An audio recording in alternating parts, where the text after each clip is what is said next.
औज़ुबिल्लाहि मिनश्शैतानिर्रजीम बिस्मिल्लाहिर्रहमानिर्रहीम। अल्लाहुम्मा सल्लि अला मुहम्मदिन व अला आलि मुहम्मदिन कमा सल्लैता अला इब्राहीम व अला आलि इब्राहीम इन्नका हमीदुम मजीद। अल्लाहुम्मा बारिक अला मुहम्मदिन व अला आलि मुहम्मदिन कमा बारकता अला इब्राहीम व अला आलि इब्राहीम इन्नका हमीदुम मजीद। शुरू करता हूँ अल्लाह के पाक नाम से जो बड़ा मेहरबान और नहायत रहम करने वाला है। ए अल्लाह ताला रहमत नाजिल फरमा हज़रत मोहम्मद सल्लल्लाहु अलैहि वसल्लम पर और उनकी आल पर, जिस तरह तूने रहमत नाजिल फरमाई इब्राहीम अलैहिस्सलाम पर और उनकी आल पर। बेशक तू तारीफ के लायक, बड़ी बुजुर्गी और असमत वाला है। ए अल्लाह ताला बरकत नाजिल फरमा हज़रत मोहम्मद सल्लल्लाहु अलैहि वसल्लम पर और उनकी आल पर, जिस तरह तूने बरकत नाजिल फरमाई हज़रत इब्राहीम अलैहिस्सलाम पर और उनकी आल पर। बेशक तो तारीफ़ के लायक, बड़ी बुजुर्गी और अजमत वाला है। सदक़ल्लाहुल अज़ीम। अस्सलामु अलैकुम to all my dear students and the dear viewers. काफ़ी अर्सा से मैं वीडियोस नहीं बना पा रहा था। कुछ गुनागुन मसरूफियत की बिना पर मैं वीडियोस नहीं बना पाया। इंशाल्लाह अब नए जोश और बलबले के साथ, तसलसल के साथ इंशाल्लाह हम वीडियोस बनाएंगे। तो आज की वीडियोस का आगाज़ करते हैं। और आगाज़ करने से पहले मैं अपने डियर स्टूडेंट्स के कुछ रिप्लाई मुझे आ रहे थे, उनको वो मैं देना चाहता हूँ। कुछ स्टूडेंट्स ने मुझे कहा था कि ख़ासतौर पर अल्लामा इकबाल ओपन यूनिवर्सिटी के हवाले से पहले जो ऑनलाइन उनसे पढ़ रहे हैं, उन्होंने भी ये रिक्वेस्ट की थी कि हमें हमारे ही कोर्स के मुतालिक वीडियोस सर बना कर दें। और चूँकि असल में मैं ये समझ रहा हूँ कि उनके मुतालिक बनाने से पहले मैं फ़िलासफ़ी को ज़रूर पहले टच दे दूँ, क्योंकि फ़िलासफ़ी जो है ये तमाम जितनी भी एजुकेशनल जितने भी हमारे कोर्सेज़ हैं उसकी बुनियाद जो है फ़िलासफ़ी है। ठीक है। सो आई थिंक फ़िलासफ़ी को पहले अंडरस्टैंड कर लिया जाए, फिर मुख्तलिफ डायमेंशंस में मुख्तलिफ सब्जेक्ट्स को भी हम इंशाल्लाह देखेंगे ज़रूर। तो आइए चलते हैं, आज की वीडियोस का आगाज़ करते हैं। और आज जो है हम सिर्फ सरफेशली सी डेफिनेशन को देखेंगे और मुख्तलिफ इसमें एंगल से देखने की कोशिश करेंगे। और वैसे तो बहुत सारी डेफिनेशंस मौजूद हैं, मैं थोड़ा सा उसमें चेंज लाने की कोशिश करूँगा इंशाल्लाह। जैसा कि आपको पता है कि फ़िलासफ़ी जो है आमतौर पर दो अल्फाज का मजमूआ है। It is the combination of the two words and it's derived from the Greek word. ठीक है। Philo and Sophie. Philo means love and Sophie means the wisdom. It's the literally meanings love for wisdom, or we can say that it is the love search for the truth. जैसा कि हम अगर उर्दू में देखें तो उसको हम wisdom को अक्लमंदी, हिकमत कहते हैं आमतौर पर। और हिकमत का मतलब आमतौर पर वो बातें होती हैं जो रैशनल होती हैं, जो अक्ल के ऊपर भी मुबनी होती हैं और वो बहुत ही मुश्किल चीज़ होती है और जो आम बंदा वहाँ पहुँच नहीं पाता।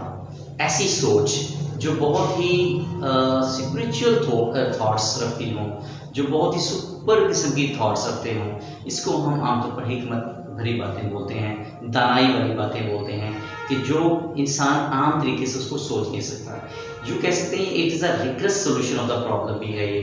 ठीक है। रिग्रेस ये हमारे यानी कि वो तमाम चीज़ें जो बहुत ही मुश्किलात चीज़ें हैं, उनको भी हम आमतौर पर फ़िलासफ़ी का नाम देते हैं।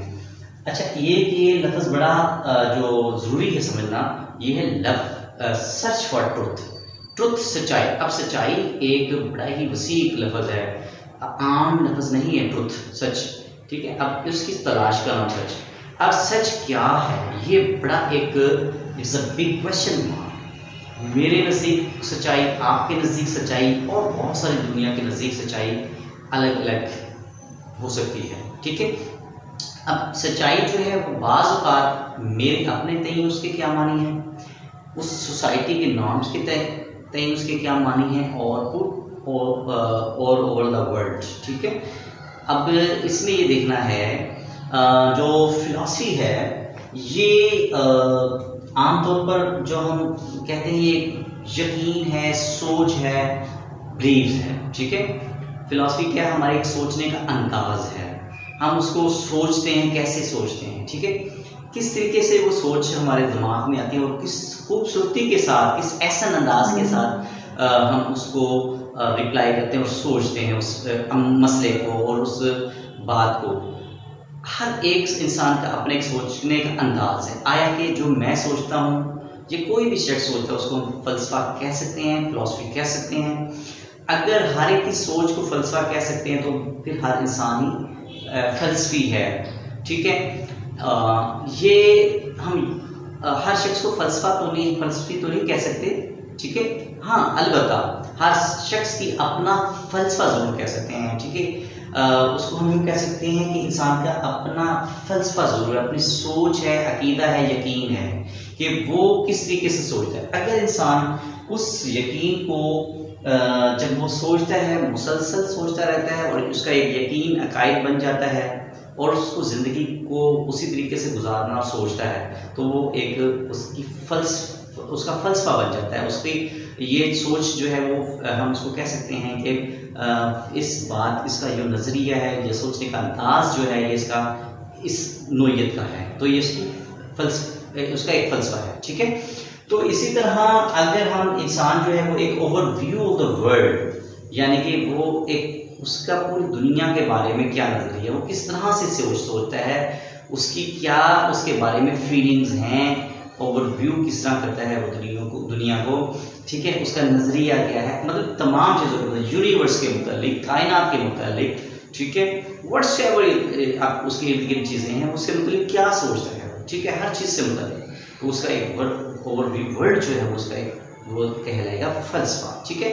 मैं खुदा पे यकीन करता हूँ, ठीक है, कोई शख्स करता है, नहीं करता है, ठीक है, कम्युनिस्ट जैसे नहीं करते हैं, ठीक है, इस दुनिया को कौन चला रहा है, ज़िंदगी और मौत का कौन मालिक है, ये तमाम चीज़ें हमें इस बात पर सोचने पर लेकर जाती हैं कि हमें आया कि इन बातों पे यकीन करना चाहिए या नहीं, यानी कि हमारे नज़दीक वो सच है या नहीं, ठीक है। तो ये तमाम चीज़ें जो हैं वो एक फलसफा, एक इंसान का फलसफा है। जब वो बातें और गुफ्तगू की वो एक ज़ाती शख्स की दूसरे लोग भी मानना शुरू हो जाए, उसके रहायशी से इर्द गिर्द वाले लोग, तो वो एक सोसाइटी का एक फलसफा बन जाता है। जब इंसान बहुत सारे लोग उसके ऊपर बिलीव करना शुरू हो जाते हैं, कोई एक आधा नहीं होता, ठीक है। तो अगर फर्स्ट उसके ऊपर नहीं यकीन करते तो वो सिर्फ उसका अपना ज़ाती फलसफा तो हो सकता है, लेकिन वो एक जाहिर बात है वो एक जनरलाइज नहीं है, तो इसको एक्सेप्टेंस नहीं मिलेगी। तो एक्सेप्टेंस जब इस लोगों में नहीं होगी तो जाहिर बात है वो फलसफे गुफ्तगू या फलसफा नहीं कहलाएगा, ठीक है। उसकी ज़ाती फलसफा तो ज़रूर हो सकता है, लेकिन उसका फलसफा जो है वो जब तक राइज नहीं करेगा, लोगों को सरायत नहीं करेगा, लोगों की समझ में नहीं आएगा, या लोग उसको अभी उसको ऑन नहीं करेंगे, तो उसका फलसफा उसका ही रह जाएगा। उसकी फलसफियाना गुफ्तगू को लोग जब तक नहीं मानेंगे तो उसको हम फलसफा नहीं बोल सकते। जैसे कि हमारे अल्लामा इकबाल हैं, अल्लामा इकबाल रहमतुल्लाह, उनकी गुफ्तगू, उनका अंदाज, उनकी शायरी, उनको हम फलसफियाना शायरी कहते हैं, क्योंकि उनकी तमाम बातें हिकमत से भरी हुई हैं, सच्चाई से भरी हुई हैं, ठीक है। वो बातें और गुफ्तगू तमाम लोगों को दिल को अंदर पहुंचती हैं, दिमाग के फ़ौरन क्लिक करती हैं। तो ये बातें जो होती हैं, ये इसको जब तमाम लोग एक्सेप्ट कर लेते हैं तो वो एक फलसफियाना गुफ्तगू कहलाती है। वो फलसफा जो है वो जब तमाम लोग मानना शुरू हो जाएं तो वो एक फलसफा एक बाकायदा बाज़ाब्ता एक हिस्सा बन जाता है, ठीक है। तो मुआशरे में जब तक उसको पज़ीराई नहीं मिलती वो फलसफा नहीं कहलाएगा। ओके, तो ये एक सोच का नाम है, ठीक है। सोच है तो ये सोच ही ना, मतलब उसके सोचने का अंदाज है, और सोचने का अंदाज हर एक का मुख्तलिफ होता है, वो किस एंगल से सोचता है, उसको गुफ्तगू को किस तरीके से लेता है, ठीक है। और इसका इन्हिसार किन बातों पर है, बहुत सारी चीज़ें हैं। जाहिर बात है कि उसका अंदाज, जो सोचने का अंदाज है, उसके मुआशरे से मुतल्लिक है, उसके रिलीजन से मुतल्लिक है, व्हाट्सएवर जो भी उसका है, उसका यकीन और अकीदा इंसान का, उसको लेकर इंसान आगे चलता है, ठीक है। जो गुफ्तगू भी इंसान कर रहा होता है उसका एक यकीन किसी चीज़ के ऊपर ज़रूर होता है, उसके दायरे में रहते हुए वो बातें गुफ्तगू करता है, उससे हटकर गुफ्तगू वो नहीं करेगा। ठीक है, अगर मैं अपनी बात करूंगा तो जाहिर बात है कि मेरा भी कोई दायरा होगा, उससे मैं हटकर अपना यकीन जब भी कोई बात आएगी, ठीक है, अगर मुझसे पूछेंगे तो जी अल्लाह ताला, मैं तो कहूँगा है, ठीक है, ये मेरा अपना जो मर्जी कर ले, जिसका मर्जी हो। तो ये एक अपना एक जब अकीदा और यकीन बहुत ज़्यादा कामिल बन जाता है या बहुत ज़्यादा डिटरमिन किस्म का बिलीव होता है, तो वो उसके ख़ास सोचने का अंदाज बन जाता है। तो इसी को हम फ़लसफ़ा, फ़िलॉसफी कहते हैं। हो सकता है ये मेरा फ़लसफ़ा है, आपको समझ में ना आए, आपका अपना फ़लसफ़ा हो, और जब बहुत सारे लोग इसको क्लिक करेंगे दैट्स इज़ द एक्सेप्टेबल। उम्मीद है कि ये तमाम चीज़ें आपको समझ में आ गई होंगी। अब तक के लिए इतना ही काफ़ी है। अल्लाह हाफ़िज़।